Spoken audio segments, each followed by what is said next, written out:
Bismillahirrahmanirrahim. Assalamualaikum warahmatullahi wabarakatuh.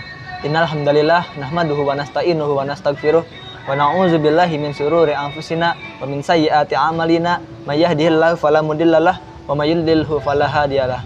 Asyhadu an la ilaha illallah wa asyhadu anna Muhammadan abduhu wa rasuluh. Amma ba'du.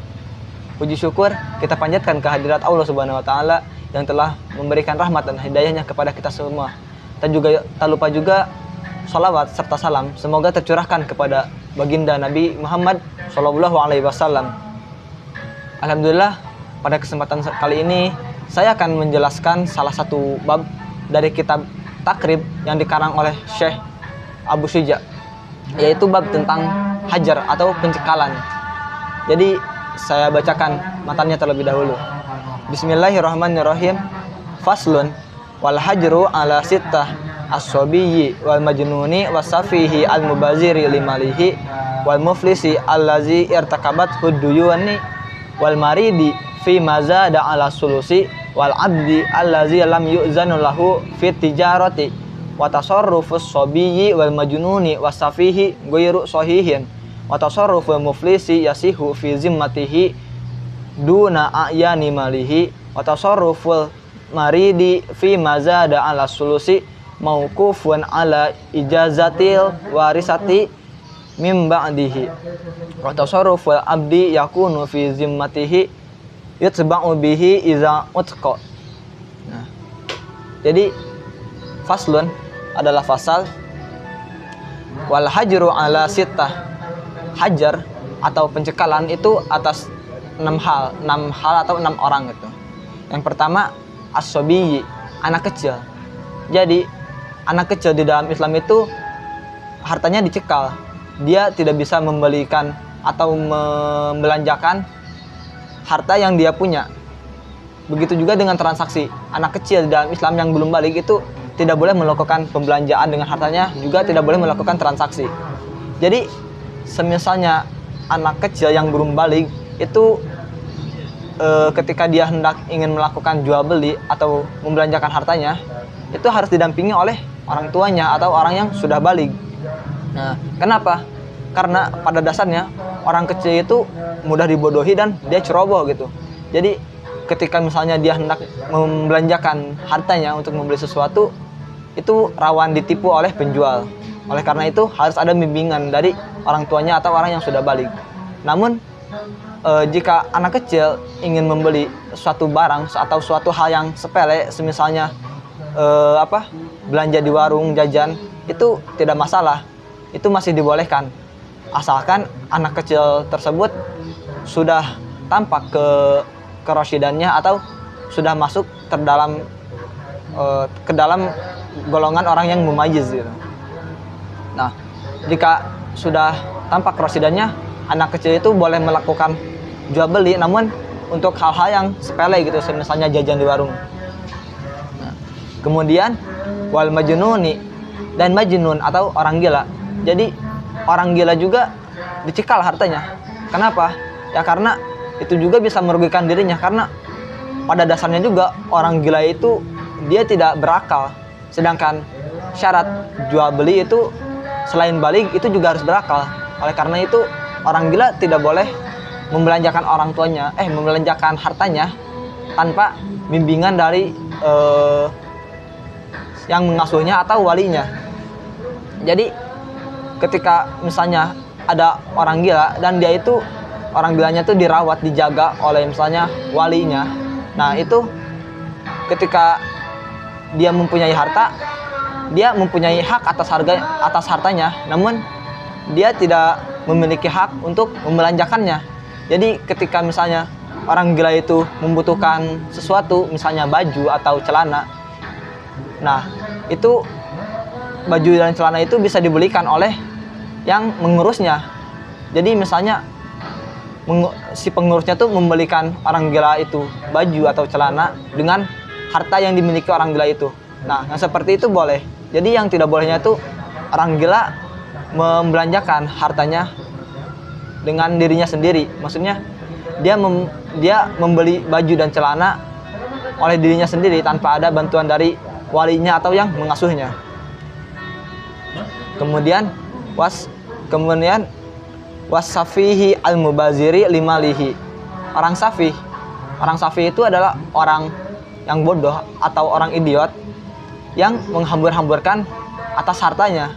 Jadi semisalnya ada orang, dia itu mempunyai harta yang banyak gitu, namun dia tidak bisa mengelola hartanya itu dengan baik. Dia menghambur-hamburkan hartanya, dia membelanjakan hartanya untuk membeli barang yang tidak berguna. Nah, untuk orang yang seperti itu, hartanya dicekal. Jadi dia tidak bisa membelanjakan barang dengan seenaknya gitu. Nah, untuk seperti itu juga harus dibantu oleh orang tuanya atau walinya untuk mengelola keuangan si anak tersebut.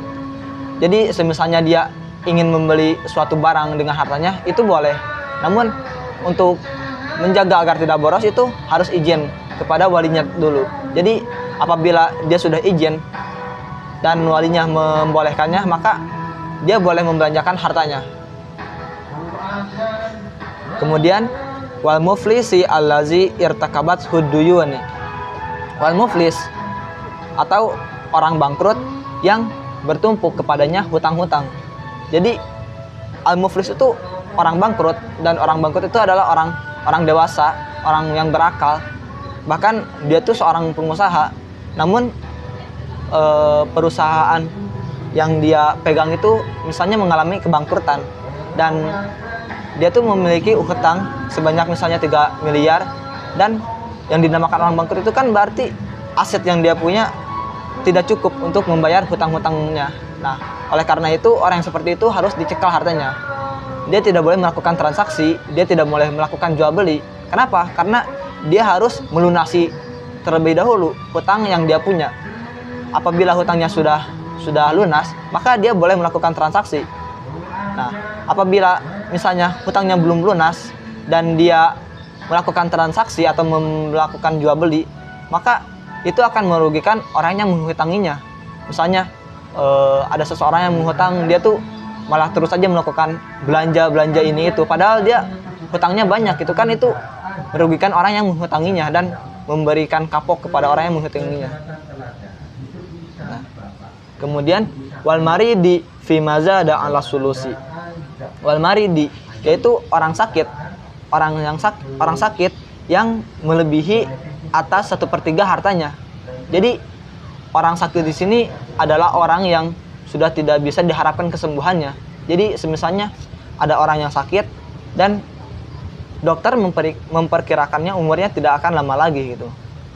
Nah, untuk orang sakit seperti itu, apabila dia ingin melakukan misalnya dia mempunyai tanah 3 hektar, dia itu hanya mempunyai kekuasaan atas 1 hektarnya. Jadi apabila dia ingin menjual tanahnya atau menghibahkan tanahnya, itu dia hanya boleh menghibahkan atau menjual tanahnya tuh hanya seluas 1 hektar, dan yang 2 hektar lagi itu tidak boleh untuk dihibahkan kecuali atas izin dari ahli waris setelahnya. Jadi apabila dia ingin menghibahkan 2 hektar tanah, itu harus izin terlebih dahulu kepada ahli waris setelahnya. Jadi kan tadi dia misalnya mempunyai tanah 3 hektar dan dia ingin menghibahkan tanahnya sebesar 2 hektar. Berarti itu 2 hektar itu melebihi 1/3 hartanya. Nah, jika dia ingin menghibahkan tanahnya yang melebihi 1/3, yaitu harus izin terlebih dahulu kepada ahli warisnya. Jadi dia tuh hanya mempunyai kekuasaan atas 1/3 hartanya. Jika ingin lebih, dia harus izin terhadap ahli waris setelahnya. Kemudian wal abdi allazi lam yu'zan lahu fi tijarah. Wal abdi yaitu seorang budak yang tidak diizinkan kepadanya untuk berdagang. Jadi yang dinamakan seorang budak itu berarti dia tidak memiliki kekuasaan atas hartanya, karena harta yang dia punya itu adalah milik majikannya. Nah, apabila seorang budak tidak diizinkan oleh majikannya untuk melakukan berdagang, maka dia juga tidak boleh melakukan transaksi atau membelanjakan hartanya, karena dia itu tidak memiliki harta sama sekali. Nah, namun apabila dia sudah diizinkan berdagang oleh majikannya, maka dia boleh melakukan transaksi seperti itu. Jadi yang tidak boleh itu budak yang tidak diizinkan berdagang oleh majikannya. Kemudian watasarrufus sabiyyi wal majnuni wasafihi ghairu shahihin. Dan tasarruf atau pembelanjaan seorang anak kecil atau orang gila atau orang sakit itu tidak sah, kecuali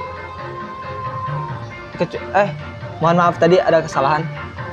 Jadi seorang anak kecil atau orang gila dan orang bodoh itu tidak sah. Nah, jadi untuk tiga orang ini tidak sah melakukan jual beli atau transaksi kecuali atas bimbingan wali atau dari orang tuanya gitu. Jadi dia itu sah-sah saja melakukan jual beli apabila didampingi atau dibantu oleh ahli waris atau orang tuanya gitu. Karena apabila tiga orang ini melakukan jual beli tanpa ada yang membantunya, maka itu akan merugikan dirinya sendiri. Kemudian watasarruful muflisi yasihu fi zimatihid duna a'yani malihi wal muflis. Dan tasarruf atau pembelanjaan orang muflis atau orang yang bangkrut yang di dalam tanggungannya dan bukan harta asli yang dia miliki itu sah. Jadi maksudnya gini, kan apabila dia menghutang itu berarti dia tuh harus membayar hutangnya. Nah, bagaimana dia cara membayar hutangnya apabila dan dia tidak boleh melakukan jual beli? Nah, misalnya ada orang bangkrut, dia itu ditawari oleh kerabatnya, misalnya, tolong jualkan sepeda saya, nanti saya kasih upah gitu. Nah, jadi kan sepeda yang disuruh jual itu berada dalam tanggungan si muflis. Namun itu bukan barang asli yang dimiliki oleh si muflis tersebut. Nah, jadi untuk transaksi yang semacam itu sah, asalkan bukan barang aslinya gitu. Kemudian watasarruful maridi fi mazada ala sulusi mauqufun ala ijazatil warasati min ba'dihi. Watasarruf dan pembelanjaan orang sakit yang melebihi atas 1/3 hartanya itu digantungkan atas izin dari ahli waris setelahnya. Jadi seperti yang sudah saya katakan tadi, jika orang sakit ingin membelanjakan melebihi 1/3 hartanya itu harus izin terlebih dahulu kepada ahli waris setelahnya. Apabila ahli waris setelahnya sudah mengizinkan untuk membelanjakan melebihi 1/3, maka itu dibolehkan dan transaksinya sah. Kemudian watasarruful abdi yakunu fi zimmatihi yutba'u bihi iza utqa. Watasarruf dan pembelanjaan al-abdi seorang budak yang digantungkan pada jaminan, itu yang diberi jaminan fi zimmatihi atas zimahnya atau jaminannya, yatba'u bihi iza utqa, ditagih atasnya apabila dia sudah merdeka. Jadi semisalnya ada budak yang dia itu belum dimerdekakan, namun dia diberi jaminan oleh seseorang, maka jaminan itu tidak sah. Maksudnya tidak sah atas si anak kecil, si budak tersebut untuk menagih jaminannya, kecuali apabila dia sudah dimerdekakan oleh majikannya. Jadi apabila ada seorang budak, dia itu diberi jaminan misalnya. Nah, maka si budak tersebut boleh menagih jaminan itu apabila dia sudah dimerdekakan. Mungkin cukup sekian yang bisa saya sampaikan mengenai bab al-hajru. Apabila ada kesalahan kata, mohon dimaafkan karena saya masih dalam proses pembelajaran, dan bila ada penjelasan yang salah atau kata-kata yang kurang berkenan juga mohon dimaafkan. Bila ada salahnya itu murni dari saya, dan bila ada benernya itu murni dari Allah. Cukup sekian yang bisa saya sampaikan. Wabillahi taufiq wal hidayah. Wassalamualaikum warahmatullahi wabarakatuh.